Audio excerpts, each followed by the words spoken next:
우리 신앙의 핵심적인 부분들을 살펴봄에 있어서 출발점은 신앙의 본질과 의식의 관계를 살펴보는 게 아주 중요합니다. 그것을 올바로 이해해야 우리는 우리의 신앙을 올바로 이해할 수 있고요, 우리의 예배를 올바로 이해할 수 있고요, 우리의 기도를 올바로 이해할 수 있고요, 하나님과 동행하는 삶에서도 필수적이고요. 그래서 사실 신앙의 본질과 의식의 관계를 이해하는 것은 우리 신앙생활의 모든 면에서 어떻게 보면 가장 중요한 한 가지 부분이라고 저는 확신합니다. 첫째, 우리 신앙의 본질. 코로나로 인해서 한국교회가 심하게 침체되었습니다. 사실 그 이전부터 침체되었는데 침체된 민낯이 그대로 드러났습니다. 그러면서 사실 수년 전부터 이구동성으로 본질로 돌아가야 산다라고 다 말합니다. 목회자 중에 그렇게 말하지 않는 목회자 거의 없고요, 중직자들 중에서도 그렇게 말하지 않는 중직자 거의 없을 정도입니다. 문제는 본질이 뭐냐? 라고 물으면 답이 명확하지 않은 경우가 많습니다. 물론 사람마다 이해하는 신앙의 이해는 다를 수 있습니다. 그런데 저는 우리 신앙의 본질을 다음과 같이 요약할 수 있다고 확신합니다. 우리 신앙의 본질이란 말은 신앙의 핵심, 가장 중요한 요소, 이런 뜻입니다. 두 가지 면을 가지고 있는데요, 하나는 하나님과 친밀한 교제입니다. 하나님과 친밀한 교제라는 말은 하나님을 아는 것, 그리고 우리의 존재를 다해 하나님을 사랑하는 것을 말하고요, 그 다음에 우리 신앙의 본질의 또 한 가지 요소는 하나님의 행하심을 보고 우리의 온 삶으로 동참하는 것입니다. 이 삶을 살기 위해 전적인 순종과 온전한 신뢰가 필수입니다. 자, 그러면 이렇게 물을 수 있습니다. 어떤 성경적인 근거를 가지고 이렇게 말하느냐? 우리는 성경적인 근거를 가지고 얘기해야 되잖아요. 저는 성경 전체가 이 부분을 말하고 있다고 확신하는데 그 중에 대표적으로 몇 구절만 보면 다음과 같습니다. 그 한 구절은 요한일서 1장 3절입니다. 요한일서 1장 3절. 오늘 성경 구절을 많이 볼 거거든요. 그러니까 잘 보시면 좋겠습니다. 우리가 보고 들은 바를 너희에게도 전함은.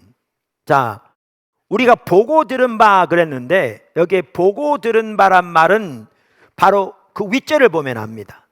그러니까 1절에 보면 이렇게 말했어요. 사도 요한이 태초부터 있는 생명의 말씀에 관하여는 우리가 들은 바요, 눈으로 본 바요, 자세히 보고 우리 손으로 만진 바라. 이 생명이 나타내신 바 된지라.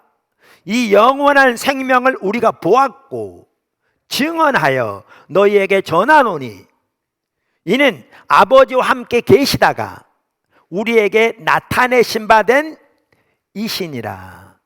그러니까 그러면 여기에 이 구절을 보면 우리가 보고 들은 바를 너희에게 전함은, 근데 이 말은 바로 1절과 2절에 나오는 사도 요한이 초대교회가 전한 우리의 복음, 예수 그리스도를 의미하는 것을 명확하게 볼 수 있습니다. 자, 그러면 우리가 복음을 전할 때, 예수 그리스도를 전할 때 왜 뭐하러 전합니까? 듣고 구원받도록, 듣고 하나님과 동행하는 삶을 살도록. 그렇잖아요.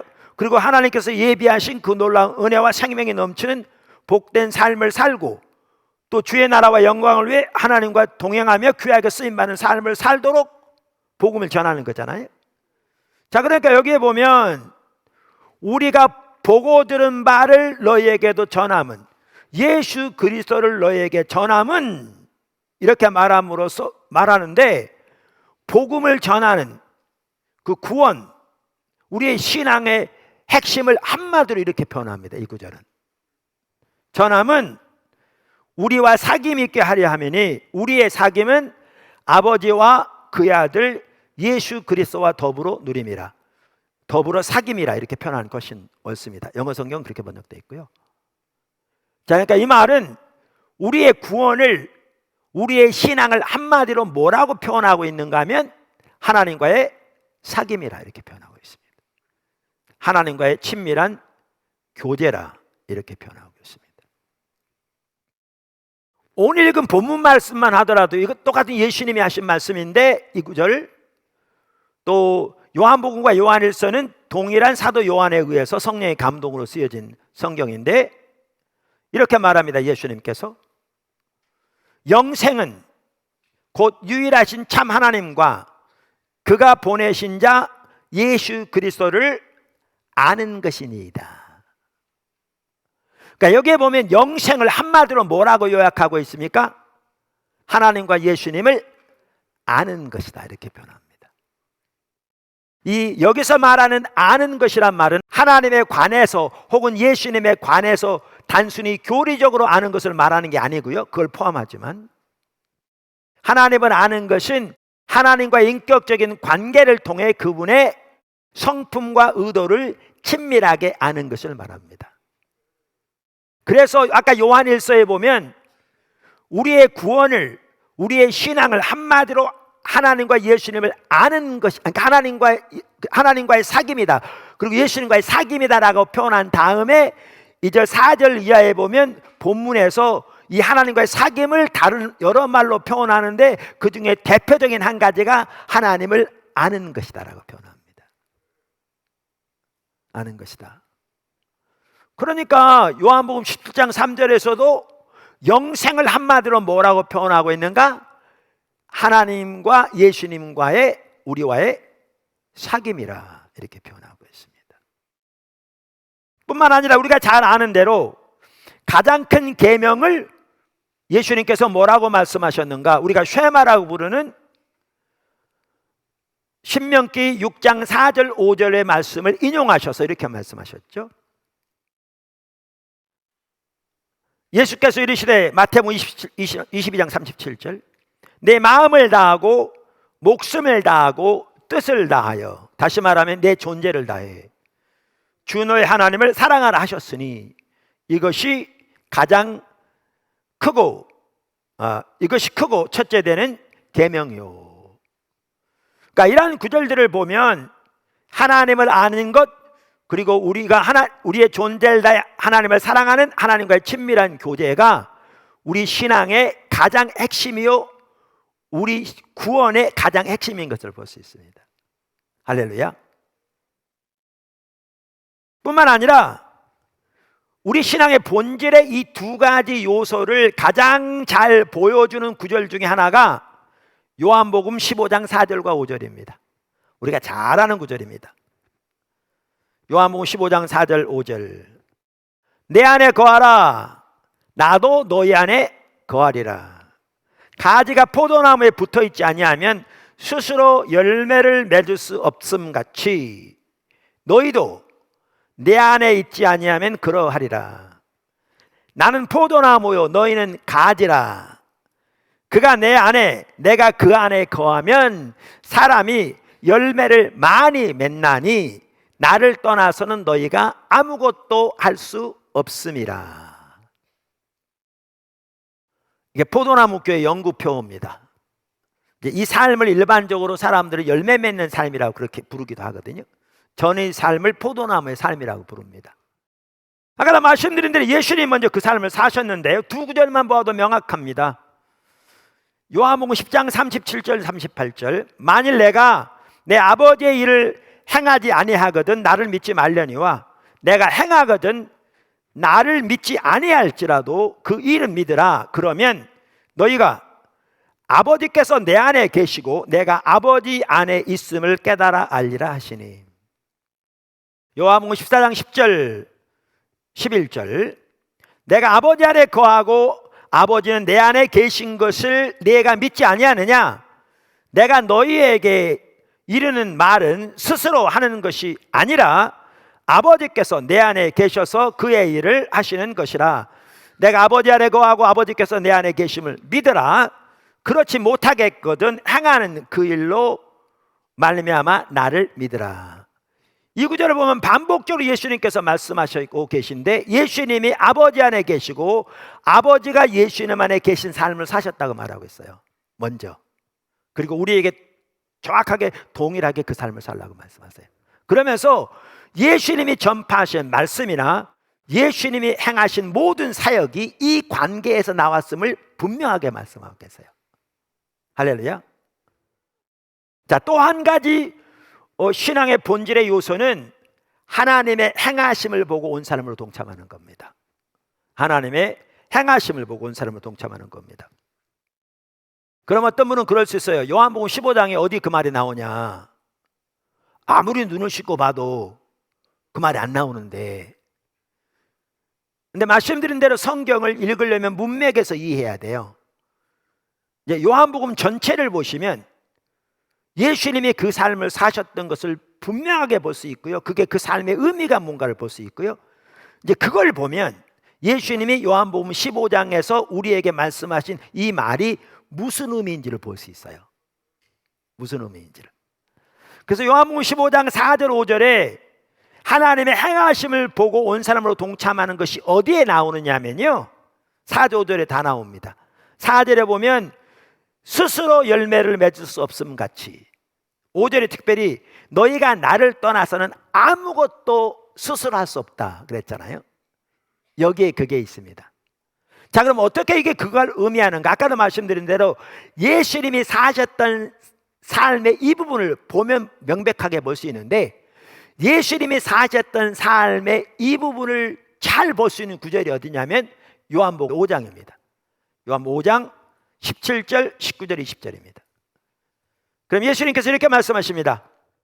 예수께서 그들에게 이르시되 내 아버지께서 이제까지 일하시니 나도 일한다 하시매. 19절. 그러므로 예수께서 그들에게 이르시되 내가 진실로 진실로 너희에게 이르노니 아들이 아버지께서 하시는 일을 보지 않고는 아무것도 스스로 할 수 없나니 아버지께서 행하시는 그것을 아들도 그와 같이 행하느니라. 아버지께서 아들을 사랑하사 자기가 행하시는 것을 다 아들에게 보이시고 또 이보다 더 큰 일을 보이사 너희로 놀랍게 여기게 하시리라. 그러니까 우리말에는 어순이 이렇게 좀 뒤죽박죽하기 쉽거든요. 요약하면 이렇습니다. 17절, 19절, 20절. 아버지가 오늘까지 일하신다. 나도 일한다. 나는 스스로 아무것도 할 수 없다. 예수님이요, 지금 예수님이 하신 말씀입니다. 하나님의 아들이 나는 스스로 아무것도 할 수 없다. 이 구절만 말씀하는 게 아니고요, 요한복음 여러 번 말씀하십니다. 심지어 하지 않는다라고도 얘기하지 않으시고요, 할 수 없다라고 말씀하십니다. do not이 아니라 can not입니다. 할 수 없다. 나는 아버지가 행하시는 것을 보고 그것을 나도 행한다. 아버지가 아들을 사랑하셔서 아들에게 아버지의 행하시는 모든 것을 보이신다. 자, 그러면 요한복음 15장에 너희는 내 안에 거하라. 그러면 나도 너희 안에 거하리라. 그러면서 너희가 나를 떠나서는 아무것도 스스로 할 수 없다. 그 말은 보십시오. 아까 예수님이 아버지 안에, 아버지가 예수님 안에 거하는 삶을 통해서 거기에서 말씀도, 거기에서 모든 사역이 나왔잖아요. 그러면서 요한복음 5장에 보면 예수님이 아버지가 일하시니 그러면서 자신은 스스로 아무것도 할 수 없고 아버지가 행하시는 걸 보고 뭐죠? 그 일에 온 사람을 동참한다고 그랬잖아요. 그러면서 요한복음 15장에 보면 너희가 나를 떠나서는 아무것도 스스로 할 수 없다. 내 안에 거하라. 이 말은요, 바로 정확하게 예수님이 사셨던 것처럼 하나님의 행하심을 보고 온 사람으로 동참하는 삶을 말하는 것을 명백하게 볼 수 있습니다. 이게 하나님 인간을 창조하실 때부터 의도하신 삶이고요, 성경 전체 명확합니다. 그래서 우리 신앙의 본질을 이렇게 두 가지 요소로 요약할 수 있습니다. 하나가 뭐라고요? 하나님과의 친밀한 교제. 그 말은 하나님을 알고 존재를 다해 하나님을 사랑하는 것. 두 번째는 뭐라고요? 하나님의 행하심을 보고 온 사람으로 동참하는 것. 이것을 위해 전적인 순종과 온전한 신뢰가 필수다. 자, 그런데 그 작은 첫 번째 이렇게 얘기할지 모르겠지만 여러분이 이해하기 쉽도록 좀 구분하면 이 신앙의 본질의 두 가지 측면이 동전의 양면처럼 서로 분리되지 않습니다.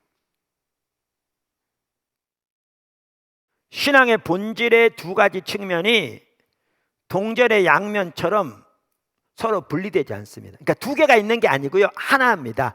하나의 두 가지 면을 지금 설명드린 겁니다. 그러니까 우리 신앙의 본질 핵심은 하나님과 친밀한 교제다. 전혀 틀린 말이 아닙니다. 그래서 요한일서 1장 3절은 우리가 살펴본 대로 우리의 구원을, 우리의 신앙을 한마디로 하나님과의 사귐이라고 표현하잖아요. 또 요한복음 17장은 영생을 한마디로 하나님과 예수님을 아는 거라고 표현하잖아요. 그런데 그렇게 하나님을 알면 당연히 같이 가는 게 뭐냐면 하나님의 행하심을 보고 온 사람으로 동참하는 삶을 살게 돼 있습니다.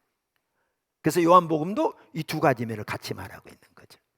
하나입니다.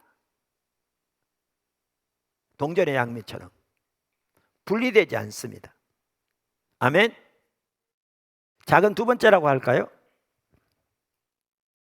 이 신앙의 본질은 하나님 중심적인 삶과 같이 갑니다. 하나님 중심적인 삶은 크게 세 가지 특징을 가지고 있습니다.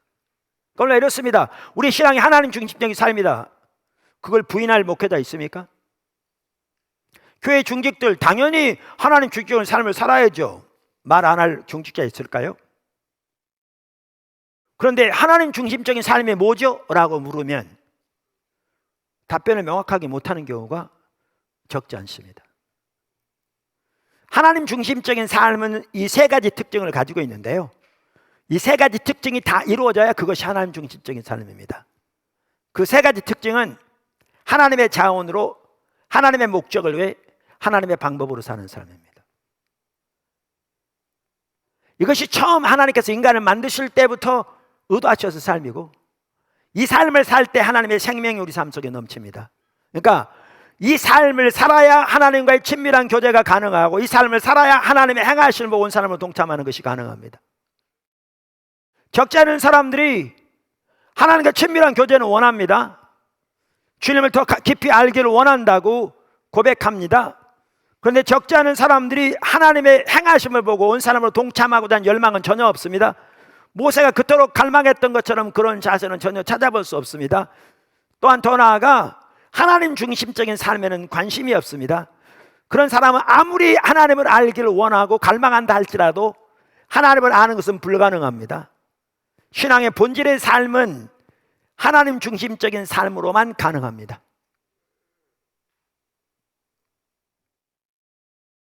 하나님 중심적인 삶으로만 가능합니다. 큰 두 번째, 우리가 신앙의 본질 가운데 행할 때 하나님의 생명이 넘칩니다.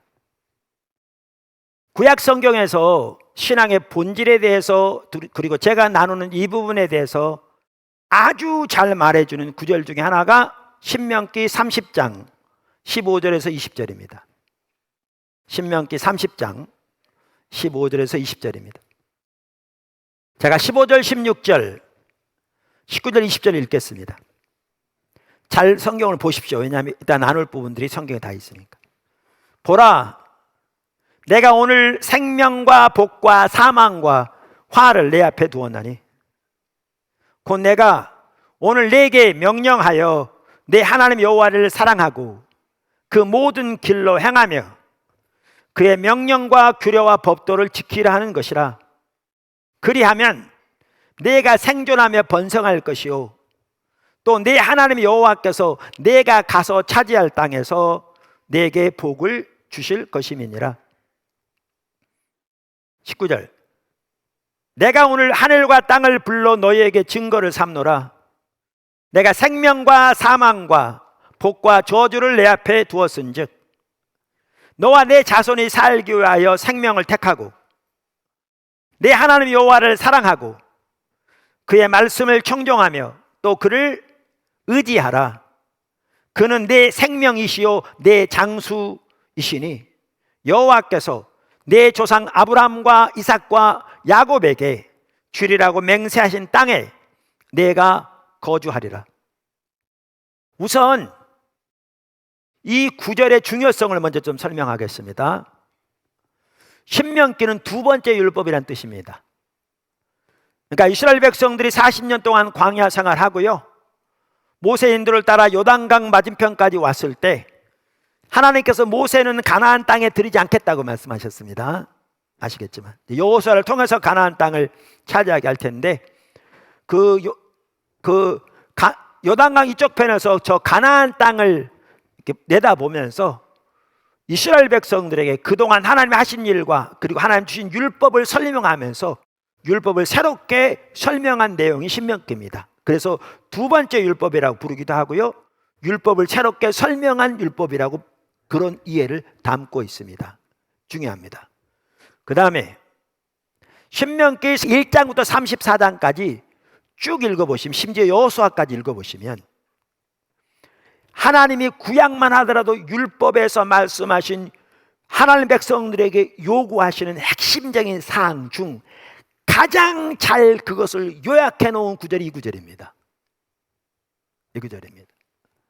실제로 다음 주에 아마 볼 것 같은데, 그래서 구약 성경도 이 구절을 하나님께서 이스라엘 백성들이 애굽에서 이스라엘 백성들을 건져낼 때 그들에게 명령하신 가장 주된 명령이라고 실제로 성경은 말하고 있습니다. 다음 주에 보여드릴 겁니다. 그래서 여기에 나온 이 구절은 율법 전체를 가장 잘 통합하고 있는 구절이기도 하고요, 그러면서 우리의 신앙의 본질을 구약적인 관점에서 아주 잘 말해주고 있는 구절입니다. 이 구절이 아주 잘 말하고 있는 구절입니다. 사실 이 구절만 하더라도 과거에 한 주일에 한 번 살펴본 적이 있습니다. 오래되긴 했지만. 자, 그러면 여기에 보면 이제 이런 내용들이 있습니다.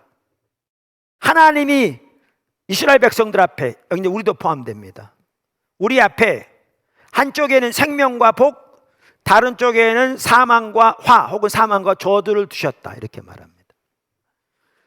그러면서 뭐라고 말씀하시냐면, 우리와 우리 자신이 살기 위하여 생명을 택하라. 그러니까 하나님은 우리가 생명을 택하기 원하십니다. 바꿔 말하면 우리를 향한 하나님의 뜻은 생명입니다.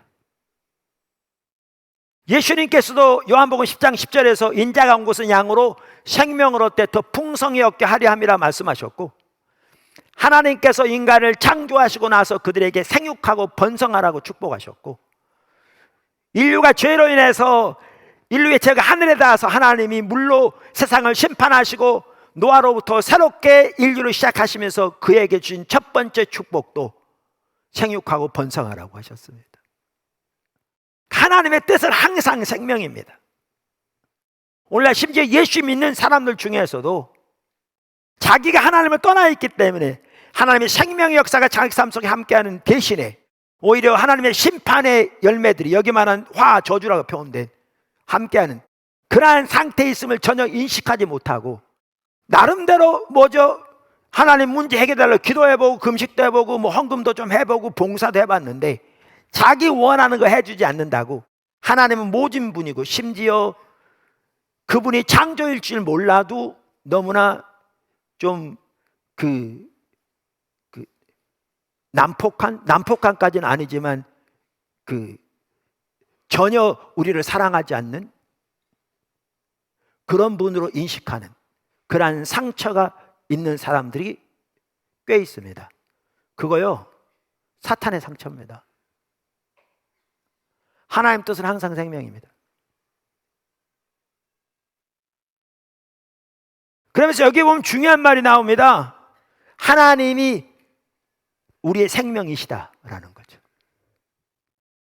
20절에 그래서 이렇게 말합니다. 아까 읽은 그는, 여기 그는 하나님을 가리키죠. 내 생명이시요 내 장수이시니. 그러니까 하나님이 생명을 택하라 그래 놓고서 바로 하신 말씀이 뭐냐면 내가 네 생명이다, 이렇게 말씀하시는 거죠. 그러니까 여기 보면 우리에게 생명을 택하라는 말은 다른 말로 무슨 말이냐면 하나님을 택하라는 말입니다. 왜? 하나님이 우리의 생명이시니까. 그러면서 내 장수시다, 이 말이 무슨 말인지 압니까? 여기 하나님을 택하는 길이 나오는데 이제 가나안 정복을 앞두고 이스라엘 백성들에게도 너희가 이 하나님을 택하는 이 길을 따라 하나님을 택하는 삶을 살면 내가 너희의 장수이기 때문에 너희 민족의 생명이 길리라 그 말입니다. 너희가 가서 차지할 그 땅, 내가 아브라함과 이삭과 야곱에게 맹세한 그 땅, 그 땅에 나의 생명의 역사가 넘칠 뿐만 아니라 내가 생명이기 때문에 넘칠 뿐만 아니라 너희가 나를 택해야, 나를 택하는 길을 따라 살아야, 그 가운데 행해야, 그래야 내가 내 장수이기 때문에 너 나라의 운명이 길 것이다 그 말입니다. 내가 너희 나라를 지킬 거고 보호할 거고 필요를 공급할 거고 그 말입니다. 실제로 우리가 잘 알듯이 생명 되시고 장수 되시는 하나님을 떠났을 때 그들은 원수들에 의해 그 나라가 멸망하고 거기서 쫓겨났습니다.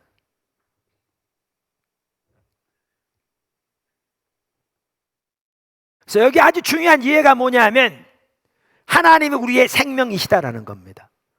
예수님께서도 신약 성경에 요한복음 14장 8절인가요? 내가 곧 길이요 진리이요 생명이다 이렇게 말씀하셨습니다. 그러면서 이 구절에 보면 하나님을 택하는 길이 나옵니다. 그러니까 생명을 택하라 그러는데 그 말은 다른 말은 하나님을 택하라는 말인데 어떻게 하는 것이 하나님을 택하는 길인가? 이게 신앙의 본질을 가장 잘 요약해 놓은 거죠. 구약적인 관점에서 5가지가 나옵니다. 16절에 3가지가 나오고 20절에 3가지가 나오는데요, 하나는 겹쳐 있기 때문에 5가지입니다. 근데 이 5가지가 전체는 아닙니다. 아까 제가 말씀드린 대로 신명기에 보면 하나님이 우리에게 요구하시는 핵심적인 내용들이 쭉쭉 나오는데 그걸 가장 잘 요약해 놓은 구절이 이 구절이라고요. 그 대표적인 구절들이 여기 나옵니다. 5가지로 제가 그 5가지를 간단히 설명하겠습니다. 그러면 우리 신앙의 본질이 무엇인가도 명확하게 여기서도 볼 수 있습니다. 첫 번째, 하나님과 친밀한 교제입니다. 그 5가지는 이렇습니다. 하나님과 친밀한 교제, 하나님을 존재를 다해 사랑하는 것, 하나님의 말씀을 지키는 것, 하나님의 길로 행하는 것, 하나님의 목소리를 청정하는 것. 여기 스크린에 나온 것처럼 첫째는 하나님과 친밀한 교제입니다. 하나님을 택하라고 하시면서 제일 마지막에 뭐라고 말씀하시냐면 또 그를 의지하라 이렇게 나옵니다. 우리말 성경에 그를 의지하라 이렇게 나오는데 개역 개정 한글에 대만 새벽교 신학원 가서 강의하면서 이 구절에 대만 성경에는 뭐라고 되어 있는가를 물어봤더니 우리말로 읽자면 부종하라라고 되어 있더라고요. 근데 한문의 그 뜻은 원어의 그 뜻 그대로 정확하게 표현된 거예요. 여기 부종하다란 말은요, 우리말로 표현하면 하나님께 착 달라붙어 있으라 그 말입니다. 그러니까 친밀한 교제를 말합니다. 착 달라붙어 있으라, 친밀한 교제를 말합니다. 그래서 이 구절에 대해서 페트라 주석은 이렇게 말합니다. 그에게 부종하라에 대해서 말하면서 원어 베다크는 누구누구에게 매달리다, 누구누구에게 착 달라붙다는 뜻이다. 이 말은 남녀 간의 완전한 결합을 나타낼 때에도 사용되었는데 창세기 2장 24절 여기서는 하나님과의 긴밀한 교제를 가리킨다. 창세기 2장 24절에 보면 이러므로 남자가 부모를 떠나 그의 아내와 합하여, 이 합하여라는 단어가 다바크입니다. 합하여 둘이 한 몸을 이룰지니라. 부부 사이에 착 달라붙어 있어서 친밀한 교제를 말합니다. 두 번째, 하나님을 존재를 다해 사랑하는 것. 사실 이게 가장 관건입니다. 아까 하나님을 택하는 길에 대해서 말하면서 16절에 3개, 20절에 3개가 나오는데 2번 다 반복돼 나오는 게 있습니다. 그 말은 주 너의 하나님을 사랑하라는 말입니다. 근데 반복돼 나올 뿐만 아니라 2번 다 가장 먼저 나옵니다. 이 말은 그만큼 이것이 가장 중요하다는 말입니다. 그래서 여기에 주 너의 하나님을 사랑하라는 말은 동일한 신명기 6장에 나오는, 우리가 쉐마라고 부르는 4절과 5절에 나오는 그 내용을 의미합니다. 이스라엘아 들으라, 우리 하나님 여호와는 오직 유일하신 여호와이시니 너는 마음을 다하고 뜻을 다하고 힘을 다하여 내 하나님 여호와를 사랑하라. 그러니까 우리의 존재를 다해 하나님을 사랑하는 것이 가장 관건이고 가장 핵심입니다. 그래서 여기도 2번 다 나오고 2번 다 가장 먼저 나옵니다. 사실 이 부분이 안 되면 어느 것 하나 가능하지 않습니다. 하나님을 우리의 존재를 다해 사랑하는 것, 그게 없으면 우리가 살펴볼 하나님의 말씀을 따라 지키는 것도 가능하지 않고요. 우리가 여기서 신앙의 본질이라고 말하는 이 요소들 어느 것 하나 가능하지 않습니다. 가능하지 않습니다. 그 다음에 세 번째, 여기 보면 하나님을 택하는 길, 핵심, 하나님의 말씀을 지키는 것입니다. 16절, 그의 명령과 규례와 법도를 지키려 하는 것이라. 하나님 택하는 길을 말하면서 여기 명령, 법도, 규례 모두 하나님의 말씀을 의미하는 단어입니다. 그래서 페트라 주석도 이렇게 말합니다. 사실상 모두 동의어로서 반드시 지켜야 할 하나님의 말씀에 대한 다양한 표현이다. 4장 1절, 5장 31절 등을 보라. 시편 119편 전체가 성경에 대한 시편인데 거기에 보면 하나님의 말씀을 다양한 용어로 표현하는데 거기서 표현된 용어들 중에 많은 용어들이 명령, 규례, 법도 등과 같은 용어들입니다. 그래서 이 말은 하나님의 말씀을 지키라는 것입니다. 근데 여기에 중요한 게 있습니다. 중요한 게 있습니다. 그게 뭐냐면 우리의 신앙은 하나님과 친밀한 교제 가운데 그분과 착 달라붙어 있는 가운데 그분을 우리의 존재를 다해 사랑하면서 하나님의 말씀을 지키는 건데 우리 삶 속에 순종의 문제가 있다면 하나님을 사랑하는 것에 문제가 있는 겁니다. 아까도 말씀드린 대로 우리의 존재를 다해 하나님을 사랑하는 것이 먼저 안 되면 그 어느 것 하나 가능하지 않습니다. 하나님을 사랑하는 것과 순종은 분리되지 않습니다. 그래서 순종에 문제가 있다면 사랑에 문제가 있는 것이고요. 순종의 문제를 근본적으로 해결하는 길도 우리의 존재를 다해 하나님을 사랑하기를 추구하는 그것이 근본적인 해결책입니다. 신약 성경에 보면 예수님께서 이 부분을 명확하게 말씀하셨는데요. 요한복음 15장 15절, 14장 15절 이렇게 말씀하셨습니다. 너희가 나를 사랑하면 나의 계명을 지키리라. 21절, 나의 계명을 가지고 지키는 자라야 나를 사랑하는 자니. 나를 사랑하는 자는 내 아버지께 사랑을 받을 것이요 나도 그를 사랑하여 그에게 나를 나타내리라.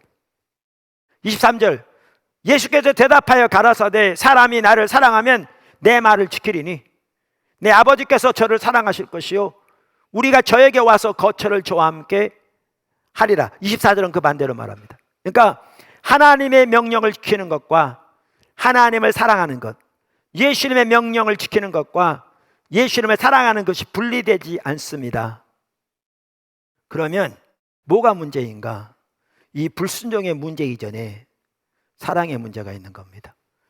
그는 하나님을 성경에 말하는 대로 존재를 다해 사랑하고 있지 않습니다. 그러니까 불순종의 열매로 나타나고 있는 겁니다.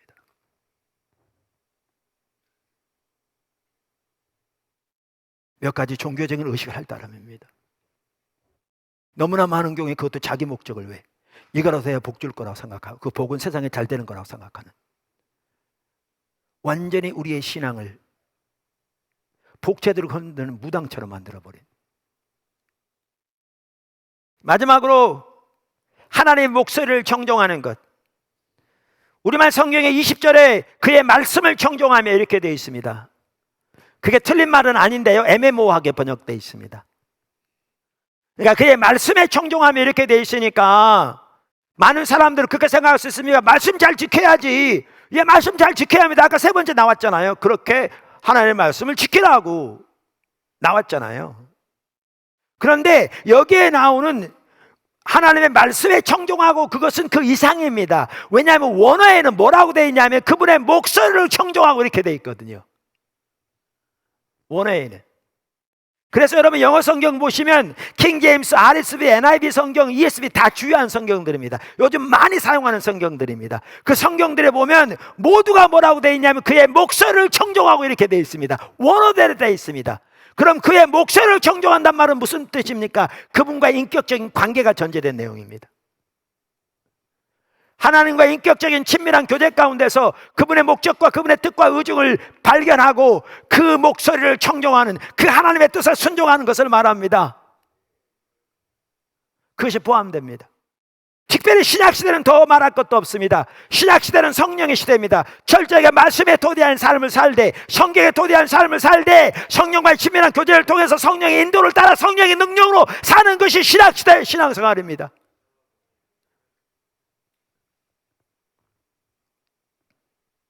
자, 그러면 구약적인 관점에서 우리 신앙의 본질을 아주 잘 요약해 놓은 구절이 이 구절인데, 하나님께 친밀한 교제 가운데서 하나님은 우리의 존재를 다 사랑하고 하나님의 말씀을 지키고 하나님의 길로 행하며 하나님의 목소리를 청종하는 것. 여기 보십시오. 하나님 행하시고 청종하고 다 똑같은 얘기죠. 이게 우리의 신앙의 본질입니다. 신약인 구약은 똑같습니다. 이제 작은 첫 번째라고 말하면, 이 삶을 살 때 우리 가운데 하나님의 생명이 넘칩니다. 아까 뭐라고 그러셨냐면, 하나님께서 한쪽에는 생명과 복을 두시고 다른 쪽에 사망과 저주 화를 두셨다고 하시면서 너희와 너희 자손이 살기 위하여 생명을 택하라. 근데 생명을 다른 말로 하나님이 생명이시면 내가 네 생명이고 내 장수다. 그러니까 이 말은 하나님을 택하라 그랬죠. 그럼 하나님 택하는 길을 살펴봤는데, 우리가 이렇게 살아갈 때 이게 하나님을 택하는 길입니다. 이 말은 뭐냐면 하나님이 우리와 함께 하신다는 겁니다. 하나님이 이스라엘에게 함께 하신다는 겁니다. 우리와 함께 하시면 하나님만이 하시는, 성경에 하나님이 하나님 백성들을 위해 사시는 일이 우리 가운데 실제적으로 일어나는 걸 말합니다. 그분이 우리의 길을 인도하시고 우리를 보호하시고 우리 하나님 뜻을 보이시고 우리의 필요를 채우시며 기도를 응답하시고 하나님 뜻을 우리 가운데 행하시며 하나님 뜻을 우리를 통해서 성취하시는, 그게 하나님의 생명입니다. 충주에 과거에 가니까 가로수를 사과나무로 만들어놨던데 요즘 서울까지 이렇게 했다고. 자, 여기 튼튼한 좋은 사과나무가 있습니다. 여기다가 심었습니다. 잘 가꿨습니다. 거름을 주고. 그런데 사과가 안 열렸다. 이건 영국감입니다. 사과 열린 게 정상입니다. 안 열리면 연구 대상입니다. 우리의 신앙생활 가운데 하나님의 살아있는 실제적인 역사가 나타나는 게 정상입니다. 오늘날은 그것은 성경에 나온 소수의 사람들에게 해당되고 우리는 그거에 해당되지 않는다는 인식이 너무나 팽배합니다. 그러면서 이론적인 내용들만 믿는다고 끊임없이 주장하지만 실제로 하나님의 역사는 우리 가운데 일어나지 않는 것을 당연하게 여깁니다. 그게 비정상적입니다. 그게 연구 대상입니다.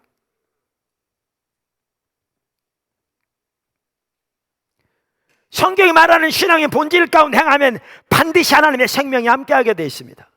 정도의 차이는 있을지 몰라도 하나님의 생명 역사가 우리 가운데 함께하지 않는다면 그게 연구 대상입니다. 하나님은 떠났기 때문에 그렇습니다.